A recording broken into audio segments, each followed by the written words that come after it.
এই কথাগুলো কিন্তু প্রকাশ করতে পারি নাই, কাঁদতে পারি নাই, আমি তো কান্না করবো এটা হয় নাই। আমি কান্না করে আমার ছেলে কান্না করে,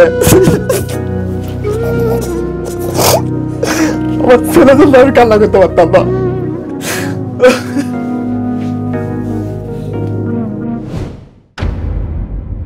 আমার জীবনটা অনেক কঠিন।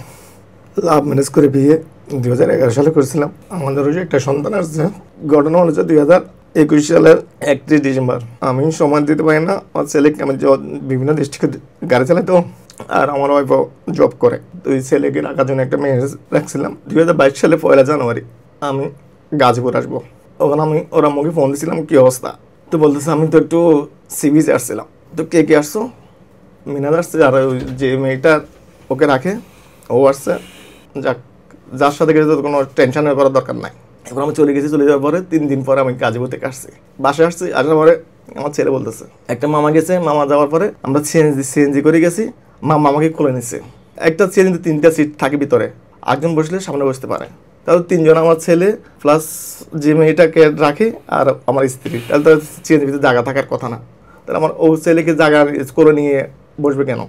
আমাকে বলছে যে তার বান্ধবীর সাথে গেছে, কিন্তু এখন শুনতেছি যে একটা মামা গেছে। মামাকে আমার চিনিও না। তখন এটা আমার মাইন্ডে পাচ্ছে বারবার। এখন আমি এটা মানে ওর সাথে রাগারাগি করছি, রাগে ঠেলা বলে ফেলছি, বাবাকে বলে ফেলছি যে মানুষের সাথে ঘুরতে গেছি। ঠিক আছে, তখন ও বলছে না আসলে আমাদের অফিসের একটা ছেলে, আমরা সিবি যাওয়ার সময় ওনার সাথে দেখা হয়েছে, তো উনি আমাদের সাথে গাড়িতে করে চলে গেছে, মানে গাড়ি থেকে গেছে, এতটুকুই। কারণ আমি ওকে আমার ফ্যামিলির কাছে ছোট করে ফেলছি না, এটাই আমার মাইন্ডে আছে। এখান থেকে আমাদের ঝগড়াটা শুরু হয়। তার সাথে আমার সাথে কথা মানে কমই বলতেছি, আমি কম বলেছি, ও বলতে কম বলতেছি, মানে দুজনের রাগ। আমি কারোর সাথে শেয়ার করে নাই, আমার ফ্যামিলি তো শেয়ার করে নাই, সবগুলো আমার নিজের ভিতরে রাখতেছি। আমার সাথে ওর সাথে সম্পর্ক এতটুকু খারাপ, এটা আমার ফ্যামিলি জানা না, কাউকে বুঝতে দিই নাই। তো পরবর্তীতে আমি এই জিনিসটা ওর ফ্যামিলিতে জানাই, এই আব্বু এটা মনে কম এই কাহিনী, এখন আমার সাথে ওর সাথে ঝগড়া হয়েছে, এখন আপনি জিনিসটা আসলে জিনিসটা ভালো হয়। ওর আব্বু বলছে ঠিক আছে আমি আসবো। এখন ওনারা আবার ওর সাথে কথা বলছে, কথা বলার পরে এই আবার রাগ, বাবা যদি এখানে আসে সে সুইসাইড করবে, এ করবে, সেগুলো একটু ধমক দিছে। এখন উনি আর দায়িত্ব নেয় না, লাস্ট দায়িত্ব নিয়েছে কে? ওর বড় বোন। ও বলছে কি হয়েছে মিজান আমাকে বলো। তো আমি ওনারা সব কিছু বললাম যে আফা এই কাহিনি, সম্পূর্ণ দোষ আমার দিচ্ছে, তুমি অহেতু ওকে সন্দেহ করছো। একটা মানুষ যাইতে পারে, ঘুরতে পারে, ঠিক আছে। আফা ঠিক আছে আমার দোষ হয়েছে তো ভালো কথা, সমস্যা নেই, আপনারা আসেন। উনি আমাকে রিয়েকশন দিল কি, তাহলে তুমি যেহেতু তোমাকে সহ্য করতে পারতেছো না, তাহলে তুমি কিছুদিনের জন্য বাইরে থাকো। পরবর্তী আবার দুজনে যখন হবে আবার একসাথে আসবে। বাইরে থাকছি, একটা বাসা নিয়েছি, কিন্তু আমার ফ্যামিলি কেউ জানতো না যে আমি বাইরে থাকতেছি। ওরে এই নানান ধরনের টেনশন করতে করতে এখন আমার জ্যাঠা ফোন করছে, ফোন করে বলতেছে যে মিনহাজকে বাড়ি চলে নিয়ে আসবো, মানে ওর নানা বাড়িতে নিয়ে আসবে, বাচ্চাকে নিয়ে চলে যাবে। না, বাচ্চাকে ওইখানে রাখবে, ওখানে ফলে স্কুল ভর্তি করে দেবে, এখানে থাকবে না। মানে আপনার স্ত্রী নিজের কাছের ছেলেকে রাখতে চাচ্ছেন না, সে একা থাকবে? সে একা থাকবে। তো আমার এটা মানে এগুলো আমার মাথায় হ্যাং হয়ে গেছে। আমাকে না, এটা সম্ভব না, আমার ছেলে থাকলে তো আমার বাসাটা সেফ থাকে। এরপরে এইগুলো নিয়ে টেনশন করছে। আমি গাড়ি অ্যাক্সিডেন্ট করছিলাম, অ্যাক্সিডেন্ট করছি। আমার ফায়ার অবস্থা দেখেন, অনেক বিশাল অ্যাক্সিডেন্ট। অ্যাক্সিডেন্ট আপনার মে মাসে 20 তারিখ আপনি অ্যাক্সিডেন্ট করছি, কিন্তু আমি এখন বাইরে দেখতেছি, এখন আমার অবস্থা থাকতেছি না। অ্যাক্সিডেন্ট এমন ভয়াবহ হয়েছি, অ্যাক্সিডেন্ট আমি আটকে গেছি গাড়ির ভিতরে।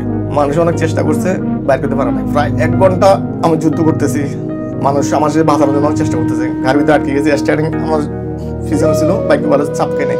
পরে 1 ঘন্টা পরে ফায়ার সার্ভিস গাড়ি আসছে, ফায়ার সার্ভিস গাড়ি আসে গাড়ি কেটে আমাকে বাইর করছে। কিন্তু আমার আল্লাহর কি একটা আমার তখনও চেস্ট ঠিক ছিল, কিন্তু ব্লাড যাচ্ছে। আমার মোবাইল লক আমি খুলে দিচ্ছি, হাইওয়ে পুলিশ ছিল, ওনাকে লক খুলে দিয়ে বলছি এই নাম্বারে যোগাযোগ করেন। তো ওরা এখান থেকে আমাকে অ্যাম্বুলেন্স ফায়ার সার্ভিস আসে, সিরা মেডিকেল গেছে, বড় বোন জামাই সব এখানে আসছে। ওই আর আসে নাই, আমার স্ত্রী তাও দেখতে আসে না, 2 দিন পরে আসছে।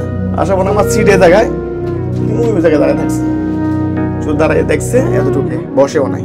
এই যে গেছে আর আসে নাই, মানে আমার কন্ডিশন মানে মনে করছে আমি আর কখনো সুস্থ হবো না, এটা দাঁড়াতে পারবেন না। হ্যাঁ, যতটুকু সম্পর্ক ঝুলন্ত অবস্থায় ছিল সেটাও শেষ গেছে।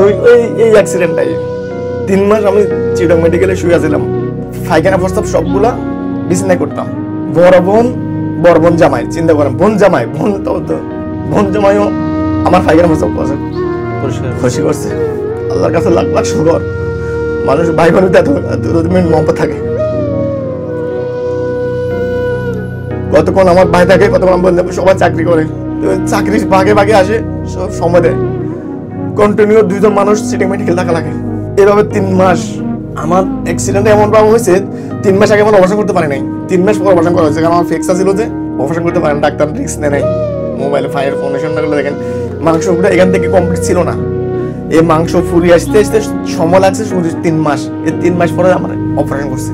অপারেশন করার পরে 2 দিন পরে ওরা ছাড়ে দিছে, আমি বাসায় আসছি। মেডিকেল থেকে আসার পরে 1 সপ্তাহ পরেই আমাকে ডিভোর্স পাঠাই দিছে। বিয়ে করছে ওই ছেলেটাকে, যাকে নিয়ে তোর কলাম হয়েছিল, যাকে নিয়ে আমার সংসারে অশান্তি হয়েছে, ওই ছেলেকে আবার বিয়ে করছে, ওদের প্রফেসর ছেলেটা। আপনার ছেলে যার কথা বলেছে, হ্যাঁ, বিয়ে করছে।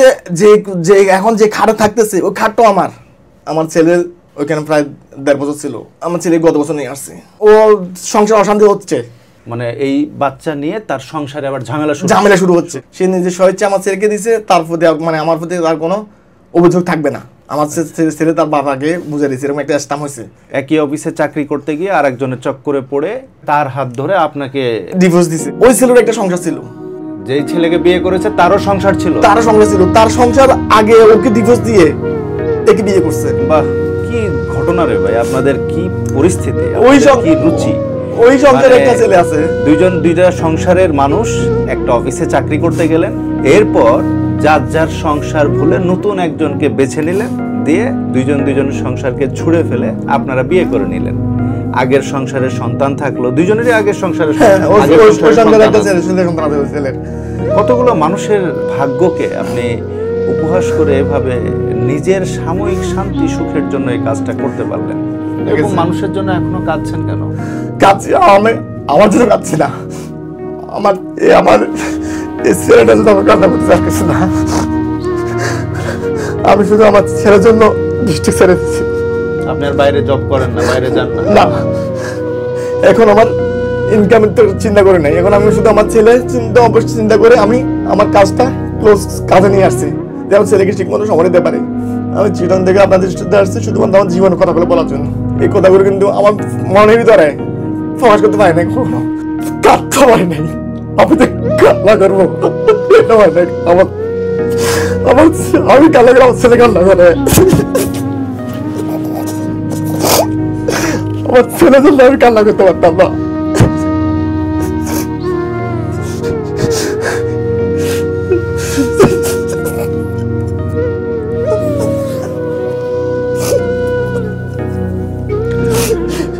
আল্লাহ মাফ করবে না। কত কান্না, কত মানুষ আমার শুধু পানি দিচ্ছে, কিন্তু প্রকাশ করতে পারি না, নিজে কখনো প্রকাশ করতে পারি না, কারণ আমি কান্না করে আমার ছেলে কান্না করবে।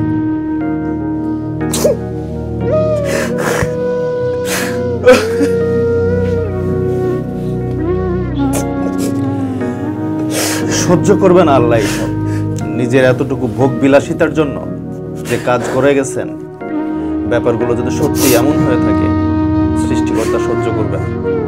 শুধুমাত্র আমার ছেলে ভবিষ্যৎ চিন্তা করে প্রতি মাসে 7,500 টাকা করে ডিপিএস মার্কেটা ব্যাংকে রাখতাম, আমার নামে কিছু না। কার নামে রাখছেন? আমার ওয়াইফের নামে, মানে এত বিশ্বাস করতাম আমি। আপনি যত ডিপিএস টিপিএস যা সব ওর নামে, আমার নামে কিছুই না, আমি পুরাই জিরো সব নিয়ে গেছে। কত টাকা? প্রায় 10 লক্ষ টাকা। বাচ্চার ভবিষ্যতের জন্য যা জমিয়েছিলেন সব এবং কি নিচে ওটা বড় কথা না, কিন্তু ওই ছেলে বিয়ে মানে ডিভোর্স দিছে আমার টাকা দিয়ে, ওই মেয়েকে মানে যাকে বিয়ে করেছে আপনার স্ত্রী, ওই সেখানে যে ওই লোকের স্ত্রীকে দেনমোহর দিতে হয়েছে, সেটা আপনার টাকা, আমার টাকা দিয়ে। যদি সত্যি এই ব্যাপারগুলো এমন হয়ে থাকে, আপনাকে আসলে বলার ভাষা নাই। তোমাকে শেষ 2টা কথা বলে যাচ্ছি, এই ছেলেটার কোনো অপরাধ ছিল না। ছেলেটা মনে যে কখনো মা থেকে ত্রাস থাকতে পারবে না, কখনো বাপ সারা থাকতে পারবে না, কেউ সে জন্ম ওইভাবে নেয় নাই। সে আজকে মাকে ফেলে বাপকে পাচ্ছে না, বাপকে ফেলে মাকে পাচ্ছে না। তুমি যে এটা করছো আল্লাহর কাছে তুমি চিন্তা কর। আমাদের সংসারটা 11 বছর সংসার তছনছ করে ফেলছো, একবার ছেলেটার কথা চিন্তা করো নাই। এটা তুমি তো আল্লাহর কাছে যাও দিবা, আমার কোনো কমপ্লেন থাকবে না তোমার পরে, সব আল্লাহর উপর ছেড়ে দিছি।